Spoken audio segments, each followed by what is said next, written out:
بسم اللہ الرحمن الرحیم فصل فی الامر۔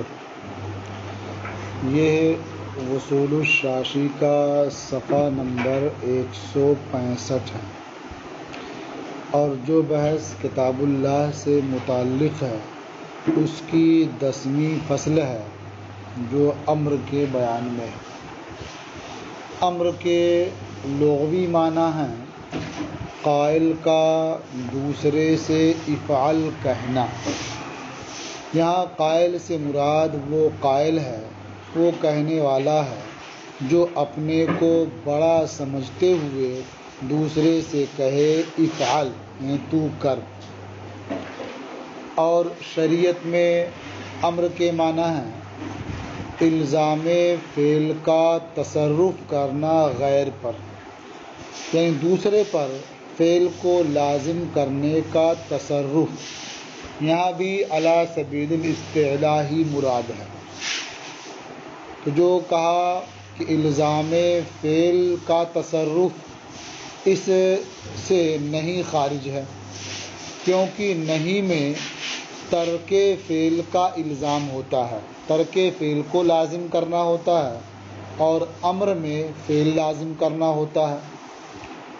اور علی الغیر کی قید سے نظر وغیرہ خارج ہے، اس لیے کہ نظر میں الزام فعل ہوتا ہے لیکن دوسرے پر نہیں بلکہ اپنی ذات پر۔ تو یہ رہا امر کا لغوی اور شرعی معنی۔ فرماتے ہیں الامر فی اللغۃ قول القائل لغیرہ افعل۔ امر لغت میں یعنی امر کے لغوی معنی قائل کا دوسرے سے افعل کہنا۔ وفی الشرع تصرف الزام الفعل علی الغیر، اور شرع میں امر کہتے ہیں فعل کے الزام کا تصرف دوسرے پر، یعنی دوسرے پر فعل کو لازم کرنے کا تصرف۔ وذکر بعض الائمۃ ان المراد بالامر یختص بہذہ الصیغہ، اور بعض ائمہ نے ذکر کیا کہ امر کی مراد اسی صیغے کے ساتھ مختص ہے۔ امر کی مراد کیا ہے؟ وجوب۔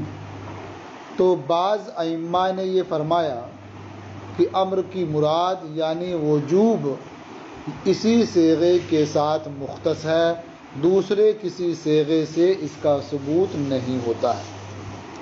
لیکن حقیقت یہ ہے کہ بعض ائمہ نے جو یہ بات کہی ہے وہ واقعے کے خلاف ہے، وہ درست نہیں ہے۔ اسی لیے اس پر مصنف رحمۃ اللہ تعالی علیہ نے یہاں 2 اعتراضات ذکر کیے ہیں۔ اس میں بعض ائمہ کی بات صحیح نہ ہونے پر جو انہوں نے ذکر کیا بات صحیح نہیں ہے، اس حوالے سے ایک اعتراض مصنف نے یہ ذکر کیا کہ اگر بعض ائمہ کے ذکر کردہ قول کا معنی یہ ہے کہ امر کی حقیقت مختص ہے اس صیغے کے ساتھ، اگر یہ معنی ہے جب تو بالکل صحیح نہیں ہے۔ کیوں صحیح نہیں ہے؟ اس لیے کہ اللہ تبارک و تعالی متکلم ہے ازل میں، یعنی جس طرح اللہ تبارک و تعالی قدیم ہے، ازلی ہے، ابدی ہے، اسی طرح سے وہ اس کی جو صفات ہیں وہ بھی ازلی ہیں۔ تو اللہ تعالی متکلم ہے ازل میں ہمارے نزدیک، اور اس کا کلام امر ہے، نہیں ہے، اخبار ہے، استخبار ہے، یعنی اللہ تعالیٰ حکم بھی دیتا، الزام فعل بھی فرماتا ہے، الزام ترک فعل بھی فرماتا ہے، خبر بھی دیتا ہے، اور کسی سے بعض چیزوں کا سوال بھی کرتا ہے۔ تو اللہ تعالیٰ ہمارے نزدیک ازل میں متکلم ہے، اور اس کا کلام امر، نہیں، اخبار، استخبار کی صورت میں ہے، اور ان چیزوں کا وجود یا خاص افعال کا وجود ازل میں محال ہے، اس لیے کہ یہ سارے صیغے، یہ سارے کلمے، یہ سارے حروف یہ حادث ہیں، اور اللہ تبارک و تعالیٰ ازل میں متکلم ہے، جو اس کا کلام ازل میں ہے وہ ان صیغوں سے، ان حروف سے، ان کلمات سے پاک ہے۔ لہٰذا اس صیغے کے ساتھ امر کی مراد کو مختص بتانا یہ صحیح نہیں ہے۔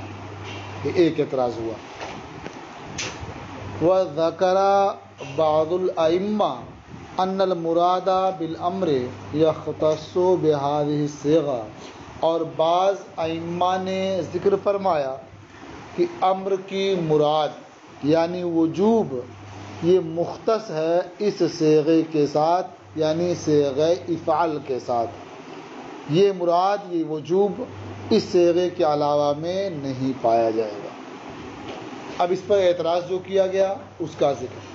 وَاسْتَحَالَ أَن يَكُونَ مَعْنَاهُ أَنَّ حَقِيقَةَ الْأَمْرِ يَخْتَصُّ بِهَذِهِ الصِّيغَةِ، اور یہ چیز عقلاً محال ہے کہ اس کا معنی یہ ہو، یعنی بعض ائمہ نے جو ذکر کیا ہے اس کا معنی یہ ہو کہ امر کی حقیقت اس صیغے کے ساتھ مختص ہے، امر کی مراد اس صیغے کے ساتھ مختص ہے۔ اگر اس کا معنی یہ ہو کہ امر کی حقیقت اس صیغے کے ساتھ مختص ہے، جب تو یہ محال ہے۔ کیوں محال ہے؟ فَإِنَّ اللَّهَ تَعَالَى مُتَكَلِّمٌ فِي الْأَزَلِ عِندَنَا، اس لیے کہ اللہ تبارک و تعالی ہمارے نزدیک ازل میں متکلم ہے۔ وَكَلَامُهُ أَمْرٌ وَنَهْيٌ وَإِخْبَارٌ وَاسْتِخْبَارٌ، اور اس کا کلام ازل میں امر ہے، نہیں ہے، اخبار ہے، استخبار ہے۔ وَاسْتَحَالَ وُجُودُ هَذِهِ الصِّيغَةِ فِي الْأَزَلِ، اور ازل میں اس صیغے کا وجود محال ہے، اس لیے کہ یہ صیغہ حادث ہے، تو ازل میں یہ صیغہ ہوگا نہیں۔ جب اللہ تعالیٰ نے اللہ متکلم ہے، اس کا کلام امر ہے، تو اس کا مطلب یہ ہوا کہ امر کی حقیقت اس صیغے کے ساتھ مختص نہیں ہے، اس لیے کہ ازل میں امر تو پایا گیا لیکن یہ صیغہ نہیں پایا گیا، کیونکہ یہ صیغہ اس وقت تھا نہیں، یہ حادث ہے۔ یہ پہلا اعتراض ہوا۔ وَاسْتَحَالَ أَيْضًا أَن يَكُونَ مَعْنَاهُ أَنَّ الْمُرَادَ بِالْأَمْرِ لِلْآمِرِ يَخْتَصُّ بِهَذِهِ الصِّيغَةِ، دوسرا اعتراض یہ ہے کہ اگر ان بعض ائمہ کے قول کا معنی یہ ہو کہ امر کی مراد عامر کے لیے مختص ہے اس صیغے کے ساتھ، امر کی جو مراد ہے یعنی وجوب، یہ عامر کے لیے مختص ہے اس صیغے کے ساتھ، یعنی وجوب کا حصول اس صیغے کے بغیر نہیں ہوگا، تو یہ بھی محال ہے۔ کیوں محال ہے؟ اس لیے کہ شارع کی مراد امر سے وہ وجوب فعل علی العبد ہے، یعنی اللہ تعالیٰ نے امر کے ذریعہ بندے پر فعل کو واجب فرمایا، اور وجوب فعل علی العبد یہی ہمارے نزدیک ابتلا کا معنی ہے، یعنی اللہ تبارک و تعالی بندے کو تکلیف دیتا ہے، مکلف بناتا ہے، اور اس کے ذریعہ ان کا امتحان لیتا ہے، انہیں آزماتا ہے، یہی معنی ابتلا ہمارے نزدیک ہے۔ تو جو امر سے شارع کی مراد ہے یعنی وجوب فعل علی العبد، یہ تو اس صیغے کے بغیر ثابت ہو چکی ہے، یعنی صیغہ افعال کے بغیر بھی یہ چیز ثابت ہے۔ اس کی دلیل یہ ہے کہ ان لوگوں پر بھی ایمان لانا واجب ہے جن تک دعوت نہیں پہنچی۔ تو ظاہر ہے کہ جن تک دعوت نہیں پہنچی تو دلیل سمعی کے بغیر ان پر ایمان لانا واجب ہوا، تو وجوب کا ثبوت ہوا بغیر صیغہ افعال کے۔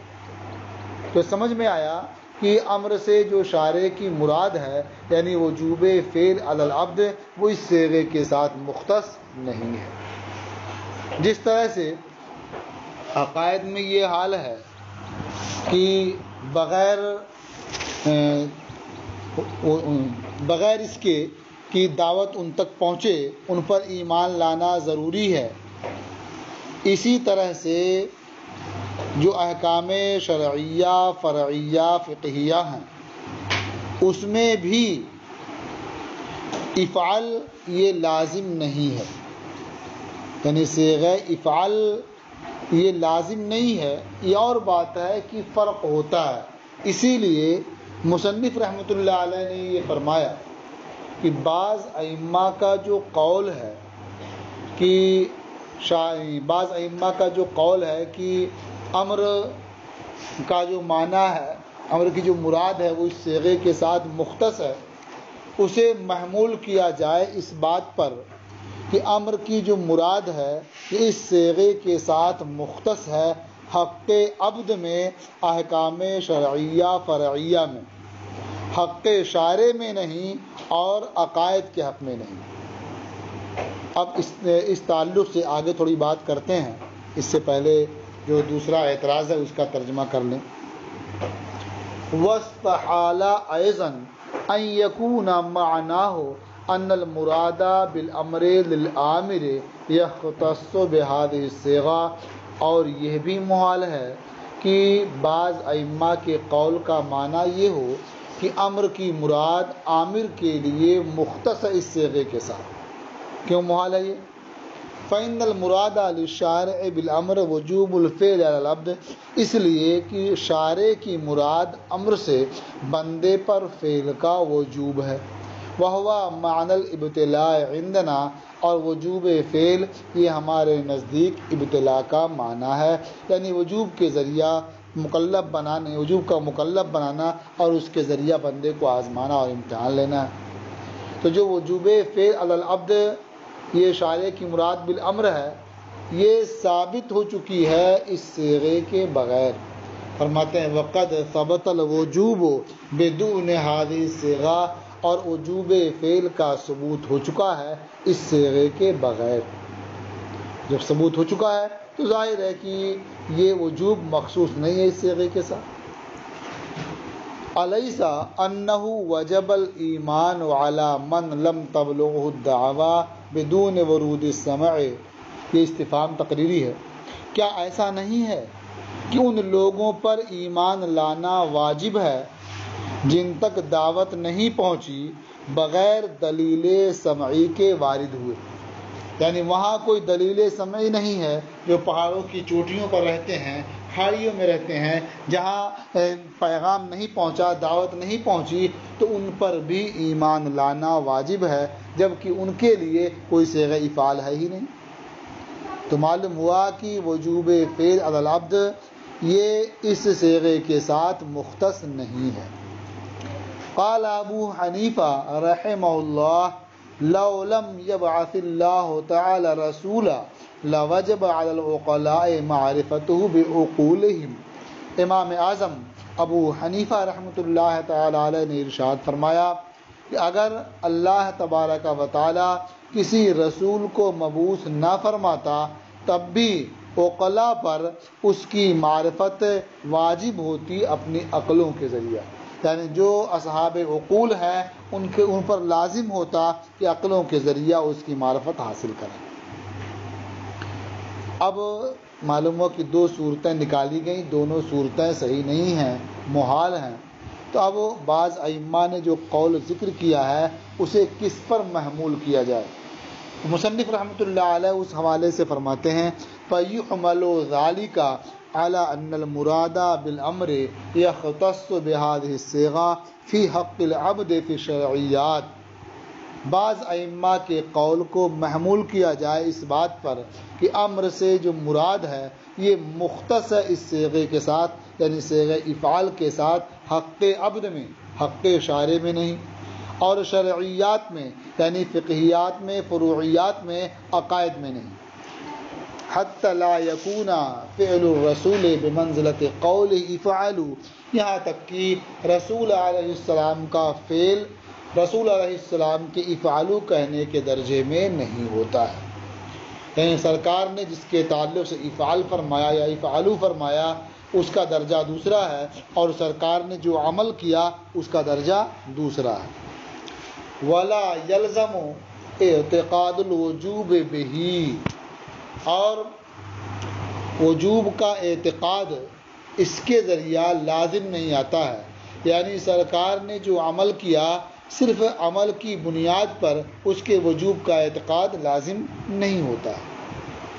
اب پھر ایک سوال پیدا ہوا کہ بہت سی جگہ متابعت تو ضروری ہے، تو اس کا جواب دیتے ہیں والمتابعت فی افعالہ علیہ السلام انما تجب عند المواظبۃ، اور نبی کریم علیہ السلام کے افعال میں متابعت یہ واجب ہوتی ہے مواظبت کے وقت اور دلیل اختصاص کے انتفاع کے وقت۔ یعنی نبی کریم صلی اللہ تعالی علیہ وسلم کے افعال جو وجوب کے لیے ہوتے ہیں تو اس لیے نہیں کہ یہ حضور کا فعل ہے واجب ہو گیا، بلکہ اس لیے کہ نبی کریم صلی اللہ تعالی علیہ وسلم نے اس پر مواظبت فرمائی ہے اور کبھی اسے ترک نہیں کیا ہے۔